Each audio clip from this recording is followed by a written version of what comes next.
Monsieur le maire, messieurs les ministres, mesdames et messieurs les parlementaires, monsieur le président de l'exécutif de Corse, madame la présidente de la collectivité de Corse, mesdames et messieurs les maires, monseigneur, mesdames et messieurs les directeurs généraux, mesdames et messieurs les officiers, monsieur le préfet, mesdames, messieurs, servir au premier rang, à découvert, au milieu des passions. Ces mots ont été choisis pour raconter Claude Érignac, pour dire ce qui l'animait, pour exprimer ce que signifiait pour lui être préfet. Mesdames, Messieurs, l'étymologie du mot préfet, c'est celui qui ouvre la voie. Être celui qui s'avance et être celui qui s'efface devant une cause bien plus grande que lui. La cause de la République, la cause de la France, pour laquelle il a trouvé la mort. Rien n'est précaire comme vivre, rien comme être des passagers, comme disait Louis Aragon. Oui, la vie d'un homme peut lui être ôtée en un instant, et ce qu'il a été demeure, ne passe pas, ne s'efface pas. Tant qu'il y aura des femmes et des hommes qui feront mémoire de sa vie, tant qu'il y aura des femmes et des hommes assoiffés de paix, qui feront tout pour que son sacrifice ne soit pas vain, tant qu'il y aura l'intérêt général comme guide des fonctionnaires de la République, alors oui, rien comme être des passagers. C'est pour cela que nous commémorons en ce jour l'assassinat de Claude Érignac, pour faire mémoire de l'homme, mais surtout de la mission qu'il avait librement acceptée. 25 ans après, c'est lui qui nous réunit au service de la paix. Certes, un quart de siècle s'est écoulé, tant de saisons, tant de marais. Et aujourd'hui, nous sommes là pour ça. Les années terribles sont passées. Et que reste-t-il? Le souvenir des morts et des familles qui aspirent aujourd'hui à vivre en paix, en Corse et partout en France. Voilà la première promesse de la République: garantir la paix, la liberté, l'égalité et la fraternité. Jusqu'à son dernier souffle, Claude Érignac fut habité par cette promesse de la République. Et après lui, nous le sommes nous aussi. Nous tous ici, mesdames et messieurs les maires, mesdames et messieurs les élus, mesdames et messieurs les fonctionnaires, qui avons choisi le service de l'autre. Claude Érignac était un homme de cœur et de conviction, un homme incandescent de l'esprit de service, lumineux, droit et intègre. Il incarnait une certaine idée du service public dont il ne s'est pas départi tout au long de sa vie, tout en étant un mari aimant et un père attentif. En ce jour, en ce moment, je veux avoir une pensée respectueuse pour sa famille, son épouse Dominique et ses enfants, Christophine et Charles-Antoine. Et je le sais, chaque Corse est sensible à cette douleur inextinguible, à cette douleur d'une famille meurtrie. Claude Érignac a aimé la Corse. Il a aimé ses hommes, ses femmes, ce terroir inégalable et ces paysages magnifiques. Cet homme tourné vers les autres pénétré de la conviction que chaque Français doit pouvoir trouver où qu'il habite, quelles que soient ses croyances et ses origines, des raisons d'espérer. Cet homme croyait profondément que l'État doit s'engager pour que chacun puisse, dès aujourd'hui, choisir son destin. Claude Érignac était un grand serviteur de l'État, auquel il a donné toute sa vie entière, sa vie professionnelle, sa vie familiale, sa vie affective. Et comme tous les membres de la préfectorale qui acceptent cet état singulier de n'habiter qu'un bref instant dans tant de morceaux de France différents, il savait que les fonctionnaires ne s'appartiennent plus au moment où ils s'engagent. Alors pourquoi s'engager? Comme chacun, Claude Érignac s'est engagé parce qu'il était persuadé que seul l'État pouvait protéger chaque citoyen, l'aider à avoir la force d'affronter l'injustice et la violence. Et c'est parce qu'il avait sciemment choisi une vie au service de la France qu'il a trouvé la mort en ce funeste jour de février 1998. Oui, il y a 25 ans, à cet endroit précis, le préfet Claude Érignac était assassiné de 3 balles tirées de sang-froid dans la nuque et dans la tête. Il y a 25 ans, l'île de Beauté était entachée du sang d'un homme de bien qui n'avait eu de cesse d'œuvrer à la paix et la réconciliation. Il y a 25 ans, un préfet de la République était tué dans l'exercice de ses fonctions.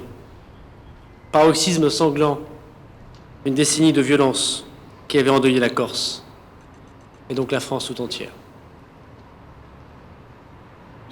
Mais ce pourquoi tu peux mourir, c'est de cela que tu peux vivre.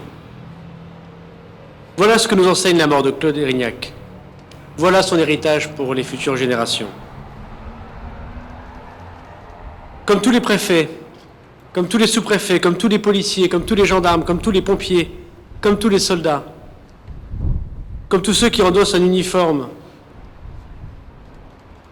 il savait que cet uniforme faisait grandir plus grand que lui-même. Et il connaissait la mission qu'il avait acceptée pour l'amour de son pays. Aujourd'hui, la personne de Claude Érignac est indissociable de l'histoire de France. Il a donné sa vie, et ce présent précieux nous a été confié pour que plus jamais la violence n'ait le dernier mot. C'est sans doute ce que voulaient dire les dizaines de milliers de Corses qui descendirent dans la rue quelques jours seulement après. Il ne peut, à la mort de Claude Érignac, n'y avoir qu'une issue, qu'un seul élan, qu'un seul cri. Plus jamais ça. Oui, mesdames, messieurs, il y a eu trop de drames en Corse, trop de morts, trop de familles qui pleurent.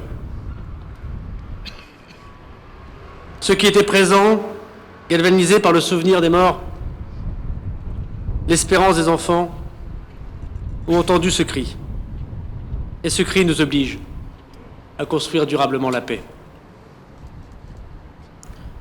Heureux les artisans de paix, dit l'évangéliste Matthieu.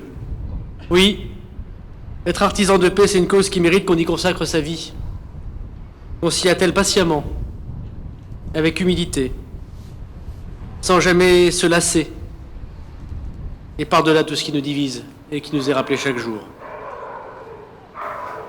C'est pour la paix qu'en Corse, Monsieur le Préfet, Mesdames et Messieurs les agents de l'État, vous poursuivez l'œuvre de concorde à laquelle Claude Érignac s'était attelé pour établir la paix civile, pour consolider la lutte contre toutes les violences, contre tous les trafics, et pour approfondir l'identité culturelle de l'île de Beauté.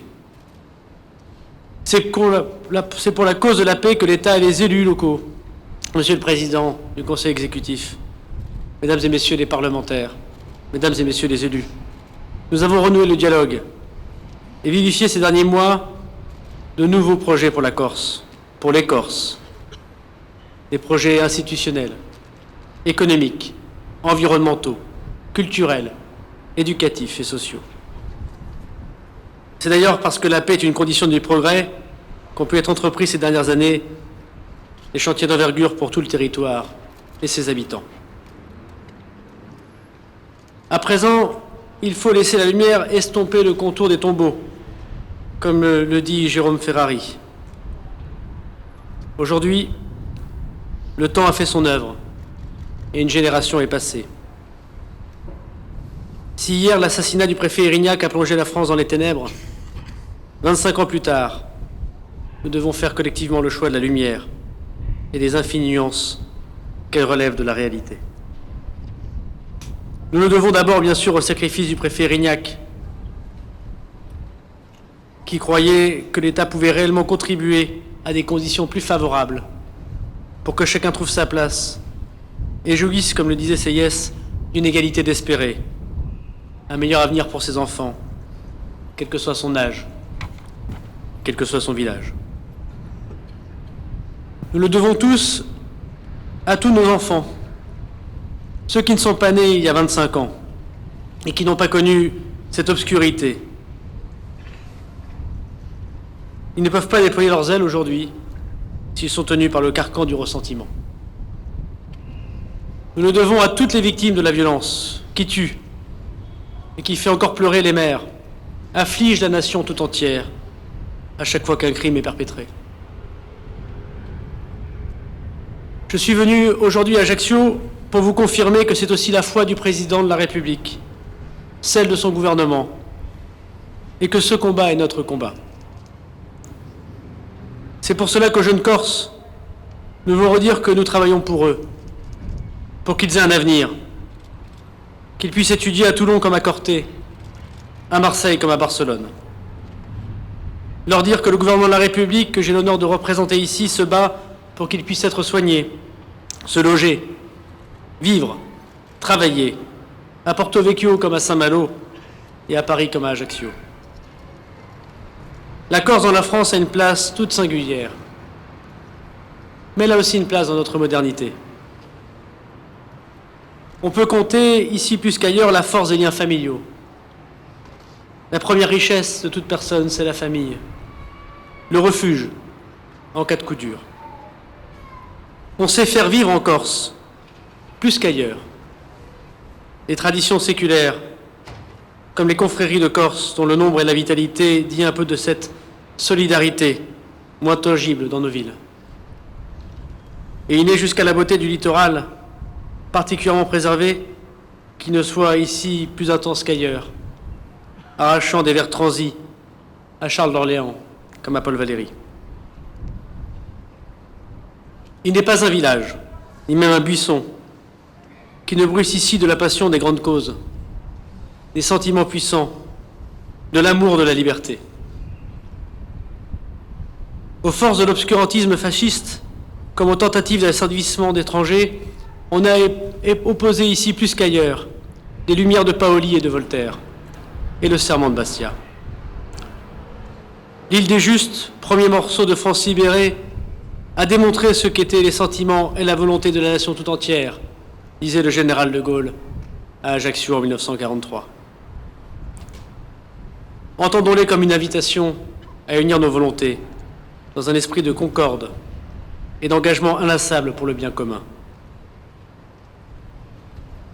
Au nom du gouvernement, c'est à mon tour d'appeler toutes les femmes et tous les hommes de bonne volonté à s'armer du ceinturon de la vérité et de la cuirasse de la justice, chaussée de l'ardeur à annoncer la paix. Mesdames et messieurs, il nous appartient d'écrire une nouvelle page. 25 ans après la mort du préfet Erignac, il est temps d'inaugurer ensemble le début de la suite. Oui, il est temps d'écrire une nouvelle page de l'histoire de la Corse, d'inscrire dans le marbre de la paix, dans l'avenir, que chacun se sente infiniment respecté. Le gouvernement de la République y est prêt. Il vous attend. Fidèle au sacrifice du préfet Erignac, une nouvelle fois, il tend la main aux innombrables Corses de bonne volonté, épris de paix et de fraternité. Il vous propose de tracer ensemble la route institutionnelle, économique, culturelle, qui permettra à la Corse d'embrasser le siècle qui vient avec l'amour et le soutien de la République. Il vous propose d'écouter ensemble la jeunesse qui veut vivre, s'amuser, étudier, travailler dans la plus belle île du monde. Il y a 25 ans, le préfet Erignac est mort alors qu'il essaie de construire la Corse de demain. Reprenons son exemple et son courage. Soyons fidèles à l'esprit de toutes ces femmes et ces hommes valeureux. Ces femmes et ces hommes d'honneur et de ténacité, capables d'embrasser un plus grand dessein qu'eux, faisant ressortir les ressentiments, jetant les rancunes à la rivière et être là debout face à l'histoire qui nous attend. Cette nouvelle page de la Corse ne peut être écrite qu'avec les Corses eux-mêmes, avec leurs représentants et avec ceux qui, comme nous, je l'espère, portent une certaine idée de la France. Oui, 25 ans après le plus jamais ça des rues d'Ajaccio, nous devons nous transformer en travaillons ensemble. Mesdames et messieurs les élus, les morts nous regardent. Vive la Corse, vive la République et vive la France.